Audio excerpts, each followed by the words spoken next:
ನಮಸ್ಕಾರ ಎಲ್ರಿಗೂ. ಇವಾಗ ಸಂಜೆ ಇವತ್ತು ಯಾವಾಗ್ಲೂ ಬೆಳಿಗ್ಗೆ ಲಾಗ್ ಸ್ಟಾರ್ಟ್ ಮಾಡ್ತಾ ಇದ್ದೆ ಅಲ್ವಾ, ಇವತ್ತು ಸಂಜೆ ಸ್ಟಾರ್ಟ್ ಮಾಡ್ಕೊಂಡಿದೀನಿ.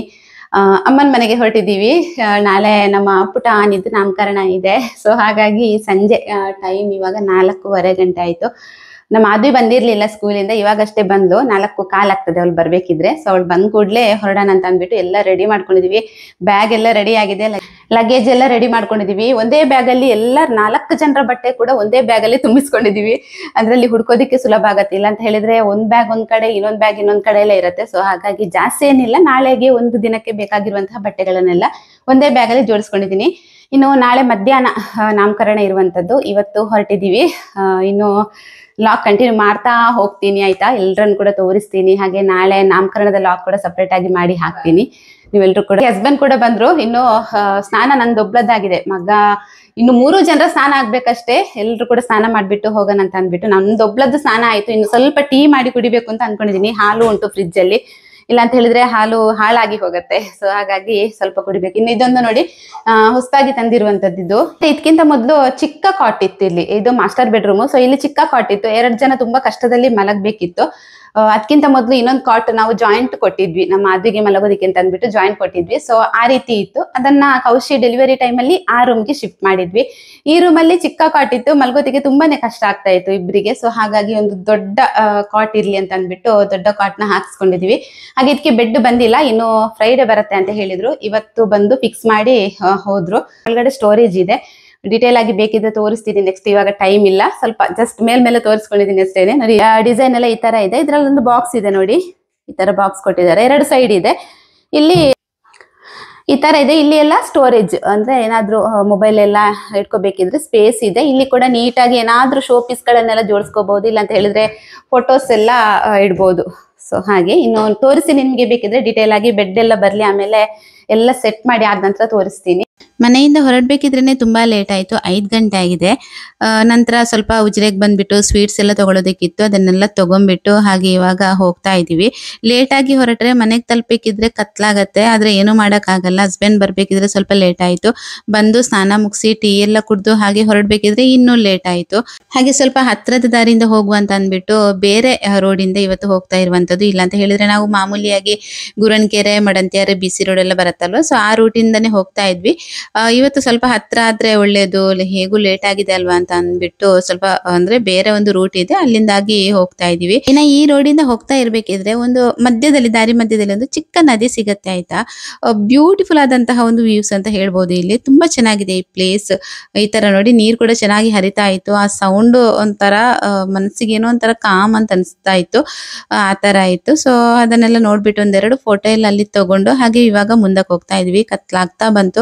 ಅಮ್ಮ ಪದೇ ಫೋನ್ ಮಾಡ್ತಾನೆ ಇದ್ರು, ಎಲ್ಲಿದ್ದೀರಿ ಅಂತ ಕೇಳ್ತಾನೆ ಇದ್ರು. ಅಮ್ಮಂದಿರಿಗೆ ಹಾಗೆ ಅಲ್ವಾ, ಮಕ್ಕಳು ಮನೆಗೆ ಬರ್ತಾ ಇದ್ದಾರೆ, ಲೇಟ್ ಆಯ್ತು, ಕತ್ಲಾಯ್ತು ಅಂತ ಅಂದಾಗ ಆತಂಕ ಅನ್ನೋದು ಇದ್ದೇ ಇರತ್ತೆ. ಸೊ ಇವಾಗೆಲ್ಲ ರೋಡ್ ಎಲ್ಲ ಕನ್ಸ್ಟ್ರಕ್ಷನ್ ಎಲ್ಲ ಮುಗಿಸಿ ತುಂಬಾನೇ ಚೆನ್ನಾಗಾಗಿದೆ. ಹೈವೇ ರೋಡ್, ನಮ್ಮ ಮ್ಯಾಂಗ್ಳೂರ್ ಟು ಬ್ಯಾಂಗ್ಳೂರ್ ರೋಡ್ ತುಂಬಾನೇ ಚೆನ್ನಾಗಾಗಿದೆ. ಹಾಗೆ ಹೊಸ ಅಂಗಡಿಗಳೆಲ್ಲ ಆಗಿತ್ತು. ನನಗೆ ಗುರ್ತು ಪರಿಚಯ ಸಿಗದೆ ಇರುವಷ್ಟು ಚೇಂಜ್ ಆಗಿದೆ ಇವಾಗ ಅಂತ ಹೇಳ್ಬೋದು. ಹಾಗೆ 7 ಗಂಟೆ ಹೊತ್ತಿಗೆ ಮನೆ ಕೂಡ ರೀಚ್ ಆದ್ವಿ. ನನ್ನ ತಂಗಿ ಫ್ಯಾಮಿಲಿ ಮೊದಲೇ ಬಂದಿದ್ರು, ನಾವು ಸ್ವಲ್ಪ ಲೇಟ್ ಆಯ್ತು. ಹಾಗೆ ಬಂದು ಮಗುನ ಎತ್ಕೊಂಡು ಮುದ್ದಾಡಿ, ತುಂಬಾ ದಿನ ಆಗಿತ್ತಲ್ವಾ, ತುಂಬಾ ಅಂದ್ರೆ ತುಂಬಾನೇ ಮಿಸ್ ಮಾಡ್ಕೋತಾ ಇದೆ ನಾನು ಅವನನ್ನ. ಅಂದ್ರೆ 45 ಡೇಸ್ ನಮ್ಮನೆಯಲ್ಲೇ ಇದ್ದಿದ್ದಲ್ವ ಅವರು. ಸೊ ಹಾಗಾಗಿ ಅಮ್ಮನ ಮನೆಗೆ ಹೋದ ನಂತರ ತುಂಬಾ ಬೋರ್ ಅಂತ ಅನ್ನಿಸ್ತಾ ಇತ್ತು. ಮಗು ಜೊತೆ ಕೂಡ ಅಷ್ಟೇನೆ ತುಂಬಾನೇ ಅಟ್ಯಾಚ್ಡ್ ಆಗಿದ್ದೆ ನಾನು. ಮನೇಲಿ ಯಾರಾದ್ರೂ ಇದ್ದಾರೆ ಅಂತ ಅಂದಾಗ ಹಾಗೆ ಅಲ್ವಾ, ಅದು ಕೂಡ ಚಿಕ್ಕ ಮಕ್ಳು ಅಂತ ಹೇಳಿದ್ರೆ ಸ್ವಲ್ಪ ಅಟ್ಯಾಚ್ಮೆಂಟ್ ಜಾಸ್ತಿ ಇರತ್ತೆ.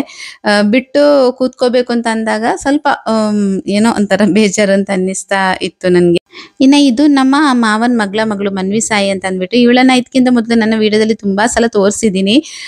ಅವಳನ್ನ ಕರ್ಕೊಂಡ್ ಬಂದಿದ್ರು, ನಮ್ಮ ಮಾವ ಕರ್ಕೊಂಡ್ ಬಂದಿದ್ರು. ಅವಳ ಅಮ್ಮ ಬಂದಿಲ್ಲ, ಅವಳು ನಾನ್ ನೆಕ್ಸ್ಟ್ ಡೇ ಬರ್ತೀನಿ ಅಂತ ಹೇಳಿದ್ಲು. ಇವಳನ್ನ ಕರ್ಕೊಂಡ್ ಬಂದಿದ್ರು. ಹಾಗೆ ಮನೇಲಿದ್ಲು. ನಮ್ಮನೇಲಿ ಅಂದ್ರೆ ಮಗು ಇದೆಯಲ್ವಾ, ಸೊ ನಮ್ಮನೇನಲ್ಲೇ ಇರ್ತಾ ಇದ್ಲು ಅವಳು ಜಾಸ್ತಿ ಟೈಮು. ಇನ್ನ ಈ ತೊಟ್ಲು ನೋಡಿ, ಇದು ನನ್ನ ಮಗ ಮಲ್ಗಿರುವಂತ ತೊಟ್ಲು. ನನ್ನ 2 ಮಕ್ಳು ಹಾಗೆ ನನ್ನ ತಂಗಿ 2 ಮಕ್ಳು ಕೂಡ, 4 ಜನ ಮಕ್ಳು ಕೂಡ ಇದೇ ತೊಟ್ಲಲ್ಲಿ ಮಲಗಿರುವಂಥದ್ದು. ಸೊ ಇವನಿಗೆ ಕೂಡ ಬೇರೆ ತೊಟ್ಲು ತಗೊಳ್ಳೋದು ಬೇಡ, ಇದೇ ತೊಟ್ಲಲ್ಲಿ ತಮ್ಮನ ಮಕ್ಕಳು ಕೂಡ ಮಲಗಲಿ ಅಂತ ಅಂದ್ಬಿಟ್ಟು ನಮ್ದೊಂದು ಆಸೆ ಇತ್ತು. ಸೊ ಹಾಗಾಗಿ ಬೇರೆ ತೊಟ್ಲೇನು ತಗೊಳ್ಳೋದಕ್ಕೆ ಹೋಗಿಲ್ಲ ನಾವು, ಹೊಸ ತೊಟ್ಲು. ಮಕ್ಕಳು ಮಲಗಿರುವಂತಹ ತೊಟ್ಟಿಲಲ್ಲಿ ಮಲಗಿದ್ರೆ ತುಂಬಾ ಒಳ್ಳೆಯದು ಅಂತ ಹೇಳ್ತಾರೆ. ಸೊ ಹಾಗಾಗಿ ಹಳೆ ತೊಟ್ಟಿಲನ್ನೇ ಇವತ್ತು ನಾವು ಇಲ್ಲಿ ಮಗು ನಾಮಕರಣಕ್ಕೆ ಉಪಯೋಗಿಸ್ತಾ ಇದ್ದೀವಿ. ಇವತ್ತೊಂದು ಕೋಇನ್ಸಿಡೆಂಟ್ ಅಂತ ಹೇಳ್ಬಹುದು. ಎಲ್ಲರೂ ಕೂಡ ಬ್ಲ್ಯಾಕ್ ಕಲರ್ ಡ್ರೆಸ್ ಹಾಕೊಂಡಿದ್ವಿ ಆಯ್ತಾ. ಯಾರು ಕೂಡ ಗೊತ್ತಿಲ್ಲ, ಒಬ್ರು ಹಾಕೊಂಡಿದ್ದಾರೆ ನಾವು ಹಾಕೊಂಡಿದೀವಿ ಅಂತ ಅಂದ್ಬಿಟ್ಟು. ಒಂದ್ಸಲ ಯಾರೋ ಹೇಳಿದ್ರು ಮಧ್ಯದಲ್ಲಿ, ಇವತ್ತೇನು ಎಲ್ರು ಬ್ಲ್ಯಾಕ್ ಹಾಕೊಂಡಿದೀವಲ್ವಾ ಅಂತ. ನೋಡ್ಬೇಕಿದ್ರೆ ಎಲ್ರು ಕೂಡ ಹಾಕೊಂಡಿದ್ರು, ಕೌಶಿ ಒಬ್ಳು ಹಾಕೊಂಡಿರ್ಲಿಲ್ಲ. ನಂತರ ಅವಳು ಕೂಡ ಹಾಕೊಂಡ್ಬಿಟ್ಟು ಹಾಗೆ ಒಂದೆರಡು ಫೋಟೋ ಎಲ್ಲ ತಗೊಂಡ್ವಿ. ಇಲ್ಲಿ ನೋಡ್ತಾ ಇರ್ಬೋದು ನೋಡಿ, ಎಲ್ಲ ಚಿಕ್ಕ ಮಕ್ಕಳಿಂದ ಹಿಡಿದು ದೊಡ್ಡವ್ರ ತನಕ ಎಲ್ಲರೂ ಕೂಡ ಬ್ಲ್ಯಾಕ್ ಡ್ರೆಸ್ ಅಲ್ಲಿ ಅಂದ್ರೆ ಬ್ಲ್ಯಾಕ್ ಟಿ ಶರ್ಟೇ ಹಾಕೊಂಡಿದ್ರು. ನಾನು ಬ್ಲ್ಯಾಕ್ ಟಾಪ್ ಹಾಕೊಂಡಿದ್ದೆ, ನನ್ನ ತಂಗಿ ಕೂಡ ಬ್ಲ್ಯಾಕ್ ಟಾಪ್ ಹಾಕೊಂಡಿದ್ದು. ಸೊ ಒಂದೊಂದ್ಸಲ ಈ ತರ ಆಗತ್ತೆ ಅಲ್ವಾ, ನಮ್ಗೆ ಗೊತ್ತಿರಲ್ಲ ಫ್ಯಾಮಿಲಿನಲ್ಲಿ ಈ ತರ ಕೋಇನ್ಸಿಡೆಂಟ್ ಅಂತ ಹೇಳ್ಬಹುದು. ಸೊ ಈ ತರ ಆಗತ್ತೆ. ಹಾಗೆ ಮನ್ವಿಗೆ ಇಲ್ಲಿ ಊಟ ಮಾಡಿಸ್ತಾ ಇದ್ದೀನಿ. ಒಂದೆರಡು ತುತ್ತು ಊಟ ಮಾಡ್ಬಿಟ್ಟು ನನ್ಗೆ ಇದಾಗಲ್ಲ, ಖಾರ ಆಗತ್ತೆ ಅಂತ ಅಂದ್ಬಿಟ್ಟು ಎದ್ದು ಹೋಗ್ಬಿಟ್ಲು. ಎಲ್ರದ್ದು ಊಟ ಎಲ್ಲ ಮುಗ್ದಾಗಿದೆ. ಇವಾಗ ಮನೆ ಸ್ವಲ್ಪ ಕ್ಲೀನ್ ಮಾಡ್ಬಿಟ್ಟು ಹಾಗೆ ಮಲ್ಗನ ಅಂತ ಅಂದ್ಬಿಟ್ಟು ಇಲ್ಲಿ ಗುಡಿಸ್ತಾ ಇದ್ದೀನಿ. ನೆಕ್ಸ್ಟ್ ಡೇ ನಾಮಕರಣ ಇದ್ದಿದ್ರಿಂದ ಸ್ವಲ್ಪ ಬೆಳಿಗ್ಗೆ ಕೂಡ ಬೇಗ ಎದ್ದೇಳ್ಬೇಕಿತ್ತು. ರಾತ್ರಿ ಬೇಗ ಕೆಲಸ ಮುಗಿಸಿ ಮಲಗಿ ಸ್ವಲ್ಪ ಬೆಳಿಗ್ಗೆ ಬೇಗ ಎದ್ವಿ. ಅಂದ್ರೆ ತುಂಬಾ ಕ್ಲೀನಿಂಗ್ ಕೆಲಸ ಇತ್ತು. ಮನೆ ಹೊರಗಡೆ ಅಂದ್ರೆ ಇಡೀ ಮನೆ ತುಂಬಾ ದಿನ, 2-3 ತಿಂಗಳು ಹಾಗೆ ಇತ್ತಲ್ವಾ. ಅಮ್ಮ ಕೂಡ ನಮ್ಮನೆಯಲ್ಲೇ ಇದ್ರಲ್ವಾ. ಸೊ ಹಾಗಾಗಿ ಮನೆ ಪೂರ್ತಿ ಗಲೀಜಾಗಿತ್ತು. ಹೊರಗಡೆ ಕೂಡ, ಒಳಗಡೆ ಇರ್ಬೋದು ಹೊರಗಡೆ ಇರ್ಬೋದು, ತುಂಬಾ ಗಲೀಜಾಗಿತ್ತು. ನನ್ನ ತಂಗಿ ಕೂಡ ಬಂದಿದ್ಲಲ್ವಾ, ಇಬ್ರು ಸೇರ್ಬಿಟ್ಟು ಇಲ್ಲಿ ಕ್ಲೀನ್ ಮಾಡ್ತಾ ಇದ್ವಿ. ಹಾಗೆ ನನ್ನ ಹಸ್ಬೆಂಡ್, ನನ್ನ ತಂಗಿ ಹಸ್ಬೆಂಡ್ ಕೂಡ ಸೇರ್ಕೊಂಡ್ರು. ಸ್ವಲ್ಪ ಅವರು ಕೂಡ ಸೇರ್ಬಿಟ್ಟು ಮನೆ ಸುತ್ತಮುತ್ತ ಎಲ್ಲ ಪೂರ್ತಿಯಾಗಿ ಗುಡಿಸಿ ಎಲ್ಲ ಕ್ಲೀನ್ ಮಾಡ್ಕೊಂಡ್ವಿ ಅಂತಾನೆ ಹೇಳ್ಬೋದು.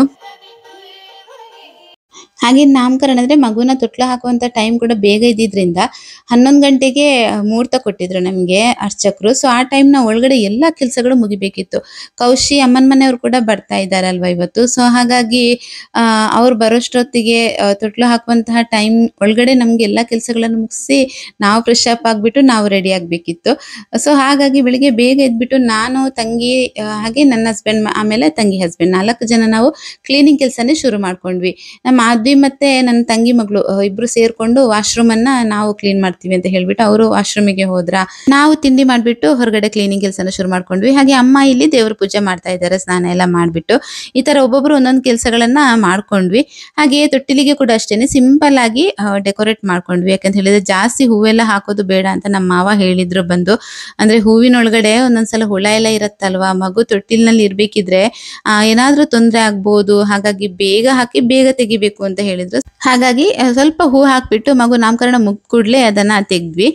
ಹಾಗೆ 10:30 ಹೊತ್ತಿಗೆ ಕೌಶಿ ಮನೆಯವರು ಕೂಡ ಬಂದ್ರು. ಕೌಶಿ ಅಮ್ಮನ ಮನೆಯವರು ಎಲ್ಲರೂ ಕೂಡ ಬಂದ್ರು. ಒಂದು 10 ಜನ ಬಂದಿದ್ರು. ಸೊ ಅವ್ರಿಗೆಲ್ರಿಗೂ ಕೂರಿಸ್ಬಿಟ್ಟು ಅವ್ರಿಗೆ ಜ್ಯೂಸ್ ಎಲ್ಲ ಕೊಟ್ಟು ಹಾಗೆ ಇವಾಗ ಮಗು ನಾಮಕರಣಕ್ಕೆ ಅಂತ ರೆಡಿ ಮಾಡ್ತಾ ಇದೀವಿ. ಮಗುವನ್ನು ತೊಟ್ಟಿಲಿಗೆ ಮಲಗಿಸೋದಕ್ಕಿಂತ ಮೊದಲು ಇಲ್ಲಿ ನಮ್ದು ಏನಂತ ಹೇಳಿದ್ರೆ ಇದೊಂದು ಶಾಸ್ತ್ರ. ಅಂದ್ರೆ ಬೆಳ್ಳಿ ಬಂಗಾರ ಎಲ್ಲ ತಂದಿರ್ತಾರಲ್ವಾ, ಸೊ ಅದನ್ನೆಲ್ಲ ಹಾಕುವಂಥದ್ದು. ಕೌಶಿ ಅಮ್ಮ ಬಂದಿದ್ರಲ್ವಾ, ಸೊ ಅವರು ಸೊಂಟದ ಉಡಿದಾರ ತಂದಿದ್ರು, ಅದನ್ನ ಹಾಕೊಂಡ್ರು. ಆಮೇಲೆ ನಮ್ಮಮ್ಮ ಮಗುವಿಗೆ ಕೊರಳಿಗೆ ಚೈನ್ ಹಾಕಿದ್ರು. ಹಾಗೆ ಗೆಜ್ಜೆ ಕೂಡ ಇತ್ತು. ಸೊ ಅದನ್ನೆಲ್ಲ ಹಾಕೊಂಡ್ವಿ. ಅಂದ್ರೆ ಸ್ವಲ್ಪ ಈ ತರ ಬೆಳ್ಳಿ ಬಂಗಾರ ಎಲ್ಲ ಹಾಕ್ಬಿಟ್ಟು ಆಮೇಲೆ ಮಗುನ ತೊಟ್ಲಲ್ಲಿ ಮಲಗಿಸುವಂತಹ ಒಂದು ಶಾಸ್ತ್ರ. ಫಸ್ಟ್ ನಾವು ಒಂದು ಬಿಳಿ ಬಟ್ಟೆನಲ್ಲಿ ಕಲ್ಲನ್ನ ಸುತ್ಬಿಟ್ಟು ಈ ತರ ತೊಟ್ಟಿಲಿನಿಂದ ಮೇಲಿಂದ ಕೆಳಗೆ ಈ ತರ 3 ಸಲ ಕೊಡ್ತೀವಿ. ಆಮೇಲೆ ಮಗುನ ಈ ತರ ಅಡಿಯಿಂದ ತಗೊಂಡ್ಬಿಟ್ಟು ಒಂದ್ಸಲ ತೆಗೆದು ಮಲಗಿಸೋದು ಅಷ್ಟೇನೆ. ತುಂಬಾ ಸಿಂಪಲ್ ಆಗಿ ಮಾಡ್ತೀವಿ ನಮ್ ಸೈಡ್ ಅಲ್ಲಿ ನಾಮಕರಣನ. ಮಗು ನಾಮಕರಣ ಕೆಲವೊಂದ್ ಕಡೆ ನೋಡ್ತೀನಿ ನಾನು, ಎಷ್ಟೊಂದು ಪೂಜೆ ಎಲ್ಲ ಇರತ್ತಲ್ವಾ. ನಮ್ ಕಡೆ ಆ ತರ ಎಲ್ಲ ಏನಿಲ್ಲ. ನಮ್ ಸೈಡ್ ಅಲ್ಲಿ ಆಲ್ಮೋಸ್ಟ್ ಎಲ್ಲಾರ ಮನೆಯಲ್ಲೂ ಇದೇ ತರ ನಾಮಕರಣ ಇರತ್ತೆ ಅಂತ ಅನ್ಕೋತೀನಿ. ಎಸ್ಪೆಷಲಿ ನಮ್ಮ ತುಳು ಜನಾಂಗದಲ್ಲಿ ಅಂತ ಹೇಳ್ಬೋದು. ಸೊ ಈ ತರ ಇರತ್ತೆ ನಮ್ಮ ಒಂದು ಮಗುವಿನ ನಾಮಕರಣ. ಸಿಂಪಲ್ ಆಗಿ ಮಾಡ್ಕೊಂಡ್ವಿ. ತಮ್ಮ ಕೂಡ ಊರಲ್ಲಿ ಇರ್ಲಿಲ್ಲ ಅಲ್ವಾ, ಹಾಗಾಗಿ ಸಿಂಪಲ್ ಆಗಿ ಮಾಡಿರುವಂತದ್ದು. ಇನ್ನು ಮಗುವಿನ ಹೆಸರಿಗೆ ಅಂತ ಕೇಳಿದ್ರೆ ಅನ್ಶ್ ಎಸ್ ಬಂಗೇರ ಅಂತ ಅಂದ್ಬಿಟ್ಟು, ಅನ್ಶ್ ಅಂತ ಅವನ್ಗೆ ಇಟ್ಟಿರುವಂತ ಹೆಸರು. ಎಸ್ ಬಂಗೇರ ಅಂತ ಹೇಳಿದ್ರೆ ನನ್ನ ತಮ್ಮನ ಹೆಸರು ಇನ್ಶಿಯಲ್, ನಾವು ಎಸ್ ಬಂಗೇರ ಅಂತ ಕೊಟ್ಟಿರುವಂತದ್ದು. ಸೊ ಈ ತರ ಎಲ್ರು ಇವಾಗ ಬಂದವರೆಲ್ಲರೂ ಕೂಡ ಗಿಫ್ಟ್ ಕೊಟ್ಟು, ಹಾಗೆ ಮಗುವಿಗೆ ಬೆಳ್ಳಿ ಲೋಟದಲ್ಲಿ ಚಿನ್ನದ ಉಂಗುರದಲ್ಲಿ ಹಾಲನ್ನ ಕುಡಿಸೋದಕ್ಕಿತ್ತು. ಹಾಲಿಗೆ ಡಿಪ್ ಮಾಡ್ಬಿಟ್ಟು ಮಗುವಿನ ಬಾಯಿಗೆ ತಾಗಿಸುವಂತದ್ದು.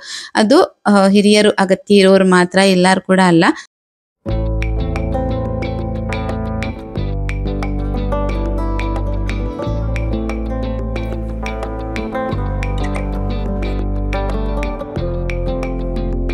ಇದು ಕೌಶಿ ತಂಗಿ.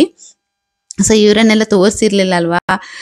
ನಿಮ್ಮಲ್ಲಂತೂ ತುಂಬಾನೇ ಕ್ವಶನ್ಸ್ ಇದೆ, ನನಗೆ ತುಂಬಾ ಕಮೆಂಟ್ಸ್ ಬರ್ತಾ ಇದೆ. ಕೌಶಿ ಯಾಕೆ ನಿಮ್ಮ ಮನೆಯಲ್ಲಿ ಬಾನಂತ ಮಾಡಿರುವಂಥದ್ದು, ಕೌಶಿಗೆ ತವರ್ ಮನೆ ಇಲ್ವಾ, ಅಮ್ಮ ಇಲ್ವಾ ಅಂತ ಎಲ್ಲರೂ ಕೂಡ ಕೇಳ್ತಾ ಇದ್ರು. ಸೊ ಕೌಶಿಗೆ ಎಲ್ಲರೂ ಇದ್ದಾರೆ, ಇಲ್ಲ ಅಂದ್ರೆ ಫ್ಯಾಮಿಲಿ ಇದೆ ಅವಳಿಗೂ. ನಮ್ಮನೆಯಲ್ಲಿ ಯಾಕೆ ಬಾಣಂತನ ಮಾಡಿರುವಂಥದ್ದು ಅನ್ನೋದಕ್ಕೆ ನಾನು ನೆಕ್ಸ್ಟ್ ಅದರದ್ದೇ ಒಂದು ಡಿಟೇಲ್ ಆಗಿ ವಿಡಿಯೋ ಮಾಡಿ ಹಾಕ್ತೀನಿ. ಅಂದ್ರೆ ಅಷ್ಟು ಕ್ವಶನ್ಸ್ ಬಂದಿದೆ ನನಗೆ.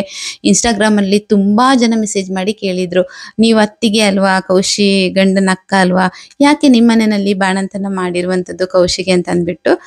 ರೀಸನ್ ಇದೆ ಅದಕ್ಕೂ, ಯಾಕೆ ನಮ್ಮ ಮನೆಯಲ್ಲಿ ಬಾಣಂತನ ಮಾಡಿರುವಂಥದ್ದು ಅನ್ನೋದಕ್ಕೆ ಒಂದು ರೀಸನ್ ಇದೆ.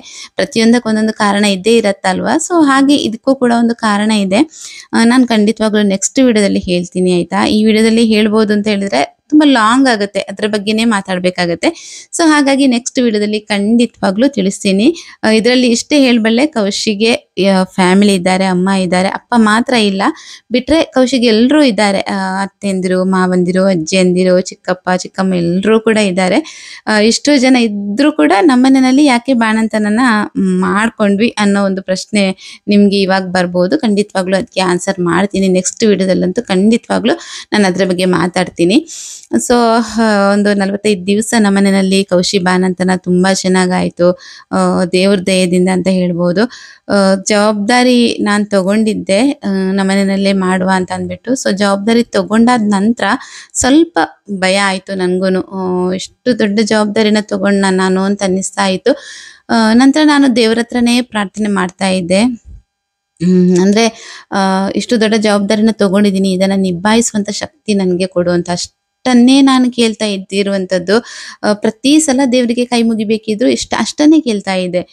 ಇದೊಂದು ಜವಾಬ್ದಾರಿನ ನಿಭಾಯಿಸುವಂತ ಶಕ್ತಿ ನನಗೆ ಕೊಡು, ಇದನ್ನೆಲ್ಲ ಫೇಸ್ ಮಾಡಿ ಹೋಗುವಂತ ಒಂದು ಶಕ್ತಿನ ಕೊಡುವಂತ ದೇವ್ರ ಹತ್ರ ಕೇಳ್ಕೊತಾ ಇದ್ದೆ. ದೇವ್ರ ದಯೆಯಿಂದ ಎಲ್ಲಾನು ಚೆನ್ನಾಗಾಯ್ತು. ಮಗು ಆಮೇಲೆ ತಾಯಿ ಇಬ್ರು ಕೂಡ ಆರೋಗ್ಯವಾಗಿದ್ದಾರೆ. ಹಾಗೆ ಕೌಶಿ ಫ್ಯಾಮಿಲಿ ಎಲ್ರು ಕೂಡ ಬಂದಿದ್ರಲ್ವಾ, ಎಲ್ರು ಕೂಡ ಹೊರಟ್ರು. ತುಂಬಾ ಖುಷಿ ಆಯ್ತು. ಯಾಕಂತ ಹೇಳಿದ್ರೆ ಅಷ್ಟು ದೂರದಿಂದ ನಾವು ಕರೆದಿದ್ದಕ್ಕೆ ಪ್ರೀತಿಯಿಂದ ಬಂದ್ರಲ್ವಾ. ಬಂದ್ಬಿಟ್ಟು ಮಗುವಿಗೆ ತಾಯಿಗೆ ಆಶೀರ್ವಾದ ಮಾಡ್ಬಿಟ್ಟು ಎಲ್ರು ಕೂಡ ಊಟ ಎಲ್ಲ ಮುಗಿಸಿ ಹಾಗೆ ಟೀ ಎಲ್ಲ ಕುಡ್ದು ಹೊರಟ್ರು. ಸಂಬಂಧಗಳ ಬೆಲೆ ಗೊತ್ತಿರೋರು, ಸಂಬಂಧದ ಮೇಲೆ ಪ್ರೀತಿ ಇರೋರು ಮಾತ್ರ ಈ ತರ ಚಿಕ್ಕ ಪುಟ್ಟ ಫಂಕ್ಷನ್ಗೆ ಕರೆದ್ರು ಎಷ್ಟೇ ಬ್ಯುಸಿ ಆಗಿದ್ರು ಕೂಡ ಬರ್ತಾರೆ. ಸಂಬಂಧಗಳನ್ನ ಉಳಿಸ್ಕೊಳ್ಬೇಕು ಅನ್ನೋ ಒಂದು ಉದ್ದೇಶ ಇರೋರು ಮಾತ್ರ ಇಂಥ ಒಂದು ಅಂದ್ರೆ ಈ ಬ್ಯುಸಿ ಲೈಫಲ್ಲಿ ಎಲ್ರು ಕೂಡ ಇವಾಗಂತೂ ಬ್ಯುಸಿ ಇರ್ತಾರೆ, ಯಾರಿಗೂ ಕೂಡ ಟೈಮ್ ಇರಲ್ಲ.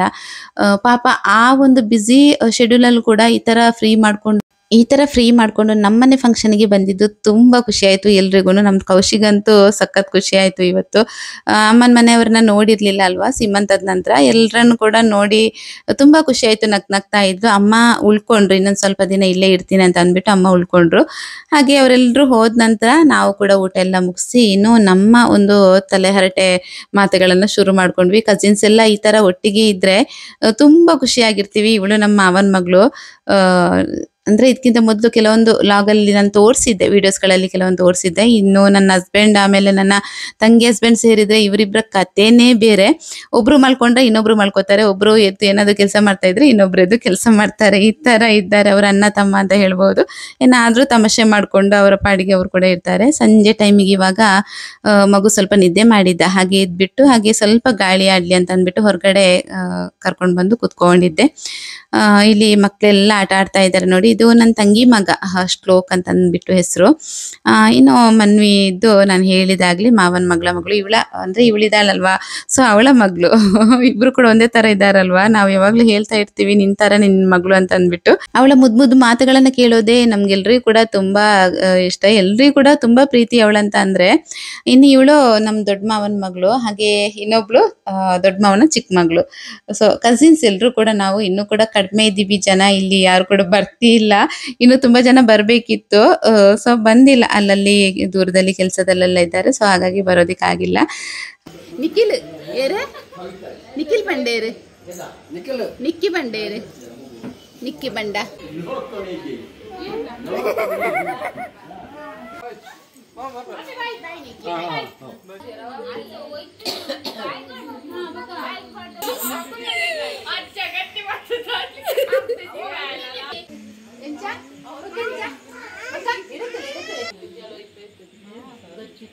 ಮನಿ